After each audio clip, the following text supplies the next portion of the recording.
بعض اوقات ایسا بھی ہو جاتا ہے انسان کسی چیز کی شدید خواہش رکھے ہوتا ہے، سالوں سے اسے مانگ رہا ہوتا ہے، سجدوں میں، قبولیت کے اوقات میں، تہجدوں میں، آنسوؤں میں، غرض ہر موقع پر وہ اپنے رب سے مانگتا ہے۔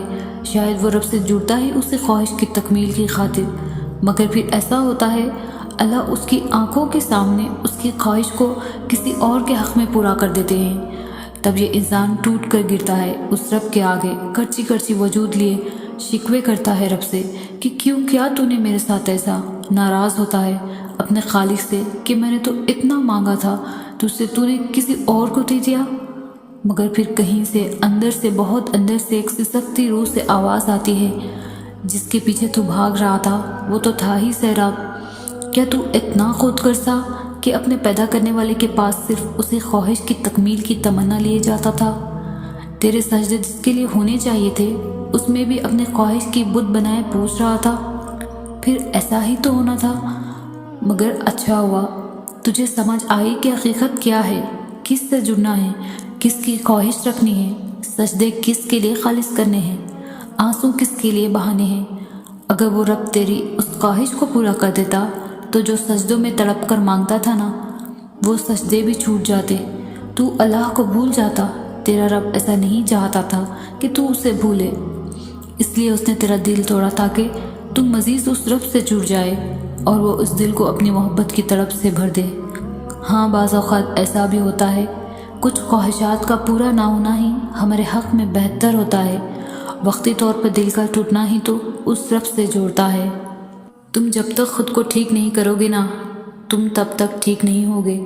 تم دکھی ہو یہ تم جانتے ہو، لوگوں کو ظاہر کیوں کروانا چاہ رہے ہو؟ ان کی عارضی تسلیوں کے لیے۔ اصل میں تم خود نہیں چاہتے کہ تمہارا دکھ کم ہو، ورنہ تم سمجھتے کہ روتا بچہ ماں کی گود میں چپ کیوں ہو جاتا ہے۔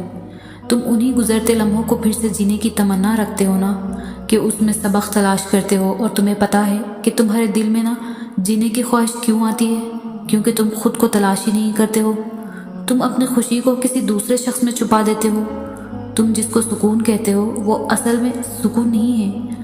اچھا چلو بتاؤ، سکون ہوتے ہوئے کیسی بے چینی، کیسی دل آزاری؟ جب تم ٹھہرے ہوئے لمحوں میں جینا سیکھ لو گے، جب نماز پڑھے بغیر دل نہیں لگے گا نا تمہارا، تب تمہیں سکون کا سین سمجھ آئے گا کہ آخر سانس کیسے لی جاتی ہے۔ ہم سب نے اپنی زندگی میں بہت کچھ کھویا۔ آج ہم جس مقام پر ہیں وہاں تک پہنچنے کے لیے ہم نے بہت سی تکلیفیں برداشت کی ہیں۔ یہ جو لوگ ہمیں جج کرتے ہیں نا، کیا یہ سب ہماری تکلیف میں ہمارے ساتھ تھے، یا انہوں نے وہ سب دیکھا جو ہم نے دیکھا؟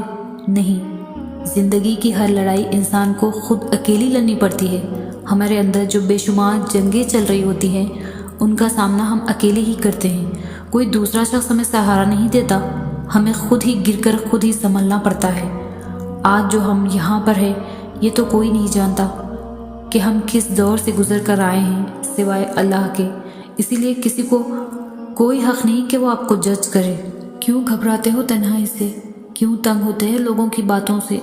کیوں تکلیف میں رہتے ہو بدلے ہوئے رویوں کو دیکھ کر؟ مخلصی کے صلے کی امید کیوں رکھتے ہو کسی سے بھی؟ کیوں بھاگ رہے ہو نصیب کے پیچھے؟ اور اگر ان چیزوں کے پیچھے بھاگتے رہو گے نا جو تم سے بھاگتی ہے، تو سوائے تھکاوٹ کے کچھ بھی حاصل نہیں ہوگا۔ خود کی اتنی تو عزت کرنا سیکھو کہ جہاں عزت نہ رہے وہاں سے اٹھ کر آ سکو۔ خود کی اتنی عزت تو کرو کہ جو تمہیں ٹھکرا دے اس کی طرف واپس پلٹ کر نہ جاؤ۔ خود پہ اتنا تو رحم کرو کہ جب خدا تم پر رحم کرے تو تم اسے محسوس کر سکو۔ لفظوں کو نہیں، اپنی خاموشی کو اتنا پر اثر بناؤ کہ بولنے والے اس خاموش زبان سے گھبرائیں جس نے بے رخی سے دروازہ بند کیا ہے۔ خبردار جو اس دروازے کو دوبارہ کھٹکھٹاؤ۔ اور تم نہ تب اکیلے تھے جب تمہارے گھر ہزاروں کا ہجوم تھا، اور نہ تم اب اکیلے ہو جب تمہارے پاس خود اپنی ذات بھی نہیں۔ یاد رکھو، ساری کائنات بھی تم سے منہ پھیر لینا تو وہ تنہا خدا تمہیں کافی ہے، اور جب وہ کافی ہے تو پھر کون سا غم باقی ہے؟ مخلصی سے لے کر محبت تک کا صلہ بس وہی دیتا ہے۔ دنیا نہ تمہیں کچھ دے سکتی ہے اور نہ تم سے کچھ چھین سکتی ہے۔ بعض اوقات یوں ہوتا ہے کہ کچھ کھانے کو جی چاہتا ہے اور وہ چیز کسی نہ کسی ذریعے سے ہم تک پہنچ جاتی ہے۔ بعض اوقات وہ دعائیں ہمارے سامنے آ کر کھڑی ہوتی ہیں جو ہم نے کبھی زبان سے مانگی ہی نہیں ہوتی۔ بعض اوقات مدد ان راستوں سے آ جاتی ہے جہاں سے ہمارا گمان بھی نہیں ہوتا۔ بعض اوقات ہمیں یوں لگتا ہے جیسے اب ہار ہی مقدر ہے، لیکن پھر اچانک میدان کی ہوا بدلتی ہے اور فتح سے ہمیں ہمکنار کر دیا جاتا ہے۔ بعض اوقات وہ ہماری التجائیں یوں قبول کرتا ہے کہ جو چاہیے ہوتا ہے اس سے ہمیں دور کر دیتا ہے، کیونکہ جن چیزوں کو ہم چاہ کرتے ہیں وہ ہمیشہ اچھی نہیں ہوتی۔ بعض اوقات وہ ہماری نافرمانی کے بعد بھی ہمیں اتنا عطا کر دیتا ہے کہ دل ندامت کے مارے شرمسار ہو جاتا ہے۔ سمجھنے کی بات صرف یہ ہے کہ جو ملتا نہیں وہ حق میں بہتر نہیں ہوتا، جو نصیب میں ہے اسے کوئی چھین نہیں سکتا، جو اللہ نے دور کر دیا اسے کوئی واپس دے نہیں سکتا۔ ہمیشہ وہ میسر نہیں ہوتا جو دل کو بھاتا ہے، لیکن وہ ضرور میسر ہوتا ہے جس کی ہمیں ضرورت ہوتی ہے۔ مصلحتیں ہماری سوچ سے بہت مختلف ہوتی ہے۔ جب ہماری نیت صاف ہوتی ہے تو اللہ دیر سے ہی صحیح مگر ہمیں وہ ضرور عطا کرتا ہے جس پر ہمارا دل مطمئن ہوتا ہے۔ اللہ انصاف کرنے والا ہے، وہ کبھی بھی اپنے بندوں کے ساتھ ناانصافی نہیں کرتا۔ وہ معاف کرنے والوں کو معاف کرتا ہے، یقین رکھنے والوں کے لیے معجزے کرتا ہے، محبت کرنے والوں کو اپنی محبت سے نوازتا ہے۔ سب سے بڑھ کر یہ ہے کہ وہ کسی کو بھی خالی ہاتھ نہیں لوٹاتا، انہیں بھی نہیں جو اس کو مانتے نہیں۔ زندگی میں ہر شخص تمہیں تمہارا خیر خواہ نہیں ملے گا۔ جہاں لوگ تمہارے ہنر کو تالیوں سے سراہیں گے وہیں کچھ لوگ تمہارے ہنر کو ملا بھی کریں گے۔ ہر شخص تمہیں ایک جیسا نہیں ملے گا، کوئی تمہاری ذرا سی بات پر تمہیں چھوڑ کر آگے بڑھ جائے گا اور کوئی تمہارے ساتھ ہی رکے رہے گا۔ کوئی تمہاری کامیابی کے موقع پر تمہیں حسد کی نگاہ سے دیکھے گا اور کوئی تمہاری بلندیوں پر رشک کرے گا۔ کوئی تمہیں ساری کائنات کے سامنے سارے عیبوں سمیت بے پردہ کر دے گا اور کوئی ان سبھی عیبوں کو سمیٹ کر تمہیں اپنی آغوش میں چھپا لے گا۔ تمہارا واسطہ ہر قسم کے انسان سے پڑے گا، یہ تمہارا نصیب ہے، لیکن فیصلے کا اختیار اللہ نے تمہیں دیا ہے۔ یہ اب تم پر ہے کہ تم خود کو کن لوگوں سے گرد رکھنا چاہتے ہو، تم کس کے رنگ میں رنگنا چاہتے ہو۔ خوشی اور غم کا انتخاب انسان خود کرتا ہے۔ اب تمہیں فیصلہ کرنا ہے کہ کس کی بات کو دل پر لگانا چاہیے اور کس کی بات کو نظر انداز کرتے ہو۔ مگر جہاں بھی جاؤ ذہن نشین رکھنا کہ جو شخص جس طرح لوگوں کے سامنے تمہارا تعارف کرواتا ہے وہ اس شخص کی اپنی ذات کی حقیقت ہے، تمہاری نہیں۔ وہ جو لفظ تمہارے لیے استعمال کرتا ہے وہ اس کا اپنا ظرف ہے، تمہارا نہیں۔ ہم ہمیشہ نہ خوش رہ سکتے ہیں نہ دکھی رہ سکتے ہیں۔ اگر خوشی مسلسل ہماری زندگی کا حصہ بنی رہے تو کبھی نہ کبھی پھر بھی بے سکونی ہونے لگتی ہے۔ اسی طرح اگر غم ہمیشہ زندگی کا حصہ بنا رہے تو جینے کی چاہ ختم ہو جاتی ہے۔ تبھی اللہ سب کے لیے سارے دن ایک جیسے نہیں رکھے، کبھی وہ غم زندگی میں لاتا ہے کبھی خوشی، تاکہ ہمیں بے سکونی نہ ہو، تاکہ ہم زندگی سے اکتا نہ جائیں۔ اور دنیا تو مشقت کا نام ہے، یہ عارضی ہے، مستقل نہیں۔